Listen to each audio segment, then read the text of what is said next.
thing about one-on-one meetings is that you should be proactive with them. And that when it comes to you're deciding to like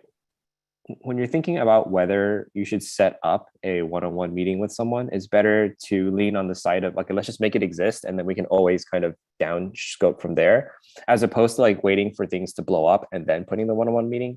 And the reason for doing this is that one-on-one meetings are the cheapest meeting when it comes to, the usage of time, because when you create a one-on-one meeting, the only time you're spending is your time and one other person's time. And this is in contrast to a team meeting where if you create a team meeting, you're spending your time and the time of like 5, 10, 15 other people. So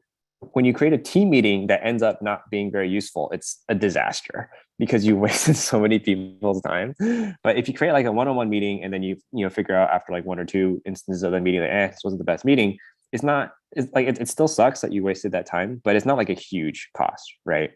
And the thing about one-on-one meetings in particular is that like given the nature of one-on-one meetings, which is like building these like deep relationships and like being in sync with very core stakeholders, when you are in a situation where you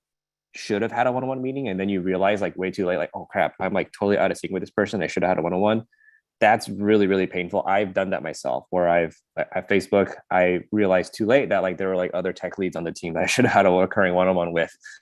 starting from like a month or two ago. And then it ended up blowing up in like some kind of big project decision later on.